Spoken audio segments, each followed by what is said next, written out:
সরস্বতী পুজো। যখন আমরা বলে ছিলাম তখন কি ভাবতাম জানো, সরস্বতী পুজোয় কী শাড়ি পরবো, কী গয়না পরবো, ম্যাচিং ব্লাউজ সেটা তৈরি করে দিতে হবে। মাকে বলে রাখতে হবে, মা তুমি চিন্তা করবে না, আমার একটু দেরি হবে, এই স্কুল সেই স্কুল ওই স্কুল, কত লোকের সাথে গল্প আড্ডা খিচুড়ি খাওয়া, এটা আলাদাই মজা।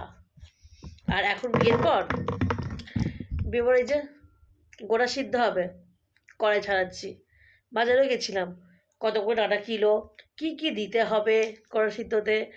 মেয়ে মেয়ে স্কুলে যাবে অঞ্জলি দিতে, কী শাড়ি পরে যাবে, ব্লাউজ, ম্যাচিং ব্লাউজ, হার কানের কি পরবে সেটাকে ঠিকঠাকভাবে বাইরে বার করে রাখা, এখনও আসছে না কেন, অনেকক্ষণ গেছে, তার একটা টেনশান নেওয়া, বিকেলবেলা গোড়া সিদ্ধ করা, এবেলা কি রান্না হবে তার একটা জোগাড়।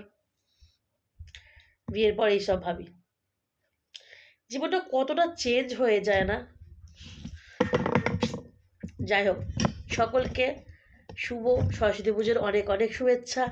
এবং আজ সরস্বতী পুজোর পাশাপাশি 23শে জানুয়ারি আমাদের নেতাজি সুভাষচন্দ্র বসুর জন্মদিন।